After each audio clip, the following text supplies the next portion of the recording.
Hey YouTube, come with me as we make Moroccan Khobz.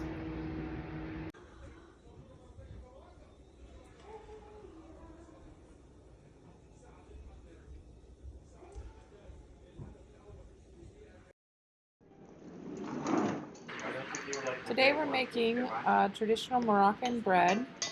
In Moroccan Darija it's called Khobz. The first thing I did was put warm water, 3 cups of warm water into a bowl. I'm now adding yeast to the bowl, about 1 tablespoon of yeast. If the water is too warm, it will kill the yeast, so you want the water to be about the temperature of 110 degrees. Next, I'm going to add a mixture of regular wheat flour and semolina smida flour. I'm putting 2 cups of regular white flour in, and then I'll put 2.5 cups of semolina flour.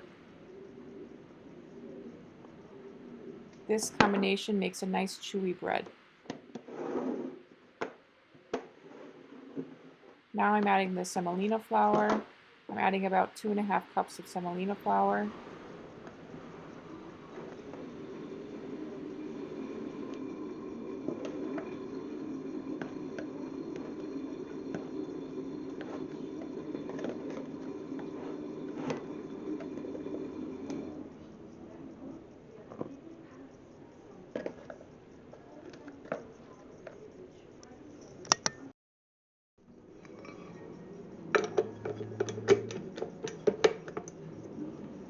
Tablespoon of salt.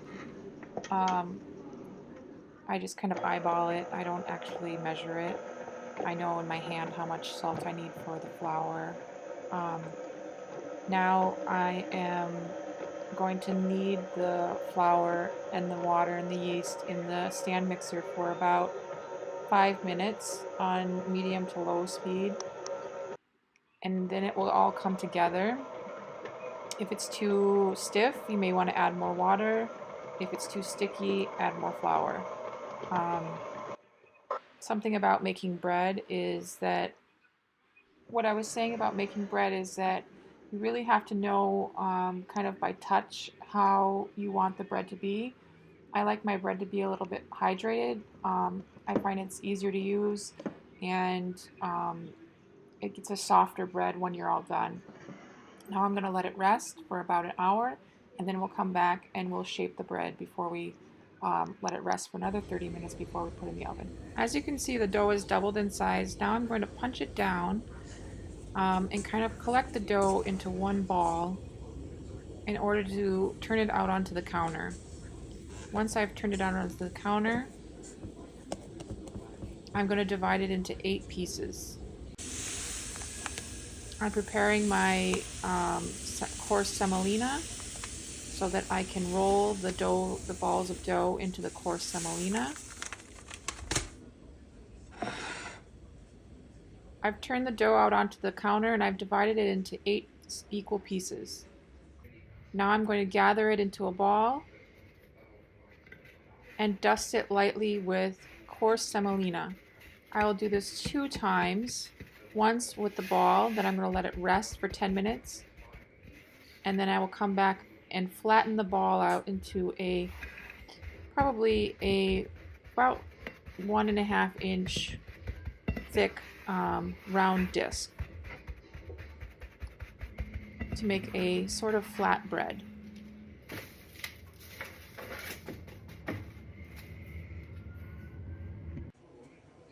This is the finished product. There's 8 round discs breads. They're going to rest for 30 minutes, and then we're going to put them in the oven. Alright, I set the oven to 430 degrees. I'm going to test if my bread is ready to be put in the oven by pressing gently into the dough, as you can see here. If it springs back slowly, it's ready. If it springs back too fast, it needs some more time. I'm going to gently poke the bread with a fork so that it doesn't puff up and leave air pockets. It has some air to breathe, some space to breathe. And then I'm going to stick it in the oven, and it will be ready in 30 minutes.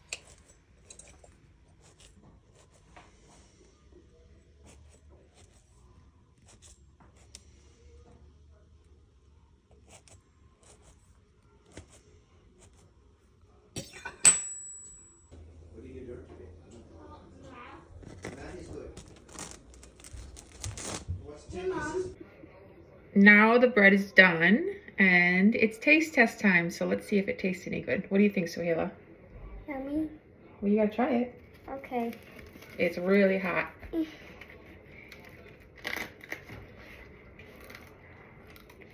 Yummy.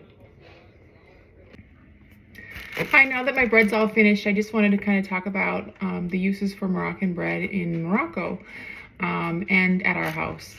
So we make a lot of different breads at our house, including sourdough bread, but in Morocco, this Khobz is used mostly, it's eaten at breakfast time, dipped in olive oil. Fromage is spread on it, cheese is like a cream cheese is spread on it with jelly or jam, honey, acyl, or argan oil or olive oil. There's many different ways to enjoy Moroccan Khobz. It's also used as a dipping mechanism for eating your tagine, or eating any other kind of things that you kind of need to sop up things with, the juices of.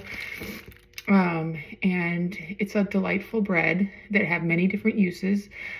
We make sandwiches with it.